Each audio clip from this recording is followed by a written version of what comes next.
Decluttering and living with less is definitely an important part of minimalism, but owning less in itself doesn't define minimalism. You could very well have a collection or a large assortment of different items in your home and still be a minimalist. For example, let's say you love snowboarding in the winter, fishing in the summer, and you also love to host parties at your house. And maybe you have pets or a child, so you have lots of different items for the people in your life and the activities you enjoy. At the heart of minimalism is intention. This means having the items that you know you use regularly or that you find value in. Not just getting rid of items for the sake of having a minimal home void of the things that you love. Joshua Becker said it perfectly when he defined minimalism as the intentional promotion of the things we most value and the removal of anything that distracts us from it. So today I'm going to be sharing with you 10 minimalism mistakes to avoid. Not necessarily as rules, but just things that either I have screwed up myself or that I wish I had heard about when I was beginning with minimalism. And also be sure to stick for the bonus at the end. The first one on the list is one that I'm pretty sure you must have heard about if you watched any minimalism videos, but I think it's so important to reiterate, and I'll kind of elaborate on that as we go through this list. And it is not considering your values before starting with minimalism. The reason that I think this is so important is because your values are different from your goals. So your goal might be to get out of debt. That's an awesome goal. There is nothing wrong with that. However, that is different from your value. Your value is your reason for why. What motivates you to do that? Is it because you want to be able to have more time to spend with your family or your friends, to be more financially stable so that you can give, or that now you can have time to volunteer or to do hobbies or things that you enjoy, to have less stress in your life so that you can give yourself more freely to other people? What is your reason for why? What is motivating you? Knowing that is going to make it so much easier to make decluttering decisions as things progress and to face the challenges of minimalism that will come along your way. So definitely have goals, but also have a clearly defined why for what it is that you want out of life and out of this minimalism experience. Number 2 is something that I am definitely guilty of, and it is overthinking both purchases and declutters. At the heart of minimalism lies intentionality, and because of this, you kind of have to stretch that intentionality muscle, if you will. But it's something that develops over time, and in the process, you can kind of easily fall to extremes where now every single purchase that you make or every single thing that you're going to declutter, you overthink things because what if I don't like this and now I'm going to regret that I made a purchase because I'm supposed to be this minimalist and I shouldn't buy things that I'm gonna only then declutter later on. I totally have been guilty of doing this and just overthinking over and over and over, should I purchase this or not? I have now come to be a little bit more forgiving of myself because I realize that everything that I either declutter or that I purchase and made a mistake on, if I goofed it up, it's really just a lesson learned. And that helps me to be forgiving of myself and just let it go. If I made a mistake and I purchased something that I shouldn't have, the money's gone. I cannot get it back anymore. I mean, I might be able to sell it, but the damage has already been done. So I might as well learn a lesson from it and move on.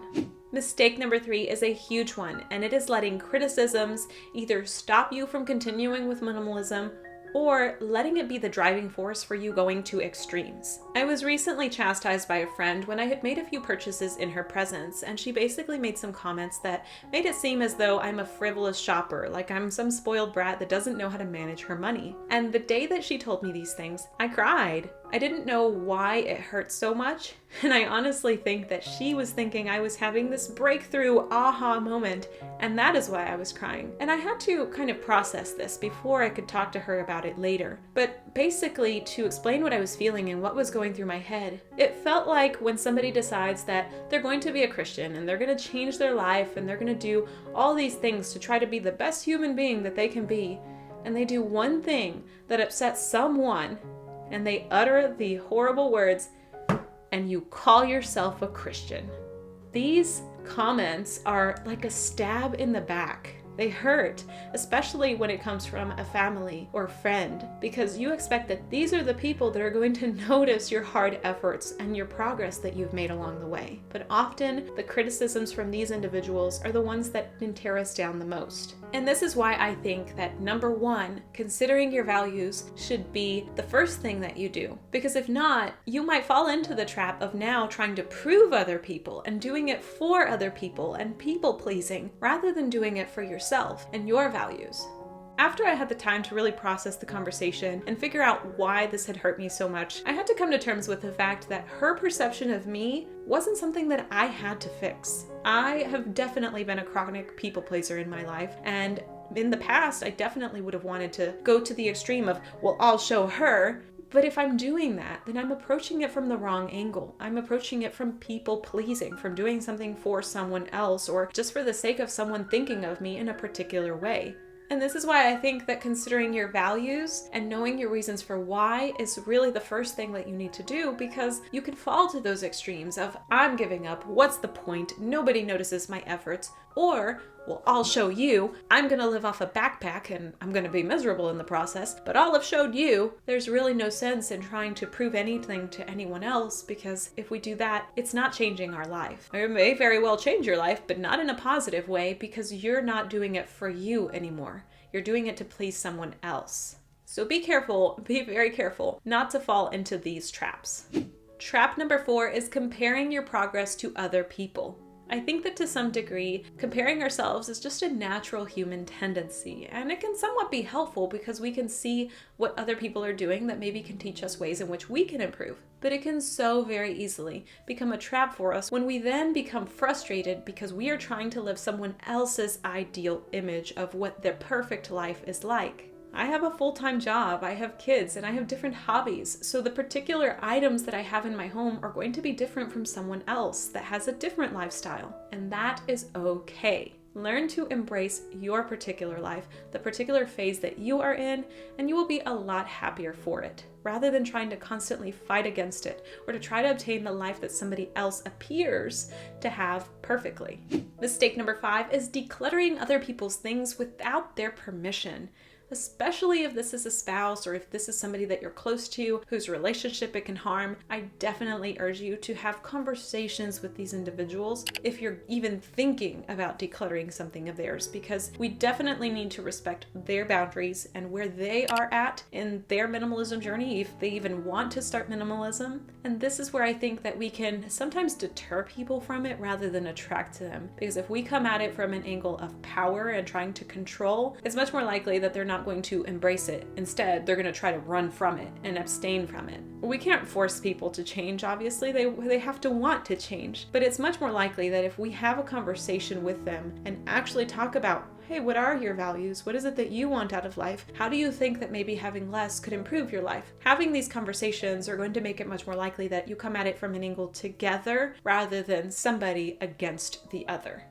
Number 6 is decluttering gifts without having a conversation with the people whose love language is gifting. A few years back, I read the book The 5 Languages of Love by Gary Chapman, and it is definitely a book that impacted not only my marriage, but just relationships in general. Basically, what I learned from it is that different people express and perceive love in different ways. When I was a child, and even now until adulthood, my parents never gave me gifts, even for Christmas or birthdays. I just wasn't used to that. I never once received a box that was wrapped up with a bow, and because of that, gifts aren't really something that I'm particularly excited about. It's not something that I particularly care about. And so for me, if I give something to someone, I'm totally okay if they decide to give it away to somebody else or find a different use for it. But for someone whose love language is gifting, they love the process of picking out the perfect gift, of wrapping it up, of putting the little card on it, sending it to you or giving it to you, seeing the smile on your face. For them, that is an expression of love. And if you just declutter these items without having a conversation with them, it might be something that could cause some tension. So if you have somebody in your life that is a gift giver and you can kind of tell that this is how they express and perceive love, or they become really happy and excited when you give them something, even if it's something minimal, that might be a clue you that you should have a conversation with them about the particular lifestyle that you want to have. Be open about it, and maybe consider having particular kinds of gifts that they can give to you, so that way they can still express love in their language, but it's also something that is respectful of the life that now you are trying to obtain. Mistake number 7 is to declutter items that will complicate your life if you get rid of them.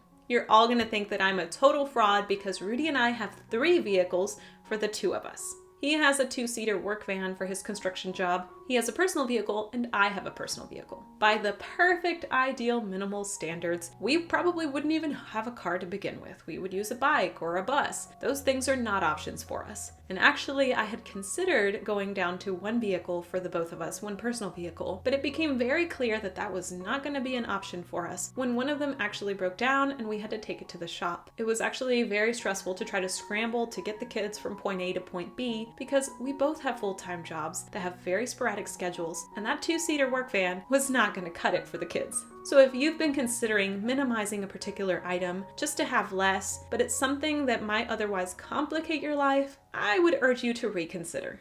Mistake number 8 is to place aesthetics over people. For the last few months, we have had blue duct tape lining on his bedroom and the living room. It totally goes against the minimal vibe that I'm trying to go for as far as the style of our home, but I am completely okay with that. I remember a friend telling me that her mom used to have this awesome sofa that just looked pristine, but nobody was ever allowed to sit on it because it just had to look immaculate. And having this beautiful fine china, but it was always locked away so that nobody could ever break it. I think ultimately when we're placing such a high value on aesthetics and what the image of the home looks like, we're not really living in it. So some days my home does look a hot, horrible mess. My kids and I love building forts on rainy days. That is like our thing. And I'm okay if somebody comes through the door and sees that hot, horrible mess, because we are building experiences. We're building memories on the sofa that is not meant to be untouched.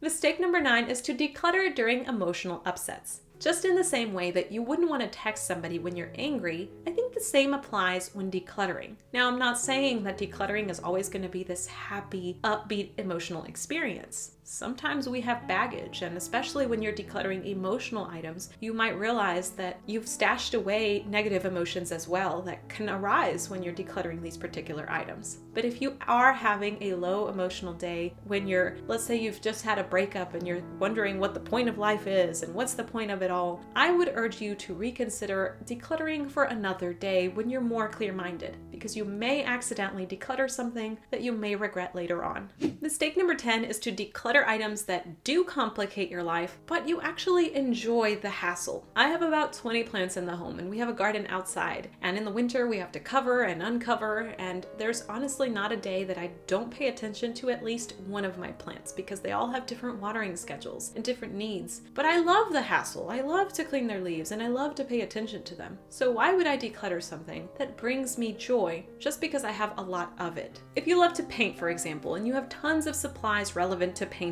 by all means keep them. If there's a particular hobby or a sport that you love and you have tons of supplies and equipment for these particular items, I wouldn't declutter those personally, because those items bring me joy. I'm having a use out of them, and I don't want to just declutter and have barren walls and be devoid of the things that I love just for a particular aesthetic or just to appear like I live a particular minimal lifestyle. I think ultimately it is about having the things that bring you the most joy and being intentional about the things that you allow into your home. And for sticking to the end, my bonus decluttering mistake is to have an end date in mind. I certainly think that time-specific goals can be super helpful, especially let's say you're moving in a month and you limit yourself to these particular amounts of boxes. That's an awesome goal to be able to help you minimize. If you're having a baby soon and you need to declutter by this particular date to be able to make space, those goals can definitely help you make tons of progress. But when it comes to having a specific end date, the reality is that decluttering is never done. Your hobbies change, your lifestyle will change, your health, your phases of your life will change as well. And I think that rather than trying to rush past these particular phases, it's so much more freeing when we embrace them and we allow them to just be. So just as I mentioned the tape example, right now Anna's in physical therapy and tape is just going to be all over our floors. That's okay. It is a phase. And later on, we'll have a different phase. So embrace whatever phase you are in and don't beat yourself up if you've made a mistake with decluttering. Ultimately, minimalism should be something that is freeing, that adds more joy and value to your life. I hope that by sharing my minimalist mistakes and things that I wish I had heard when I was starting off minimalism has been helpful to you. But let me know, what lessons have you learned through minimalism mistakes? I'd love to hear from you down in the comments below. If you'd like to see more videos on minimalism, be sure to subscribe and hit that notification bell so that you won't miss when I post a new video. I thank you so much for watching, and I will see you in the next one. Bye for now.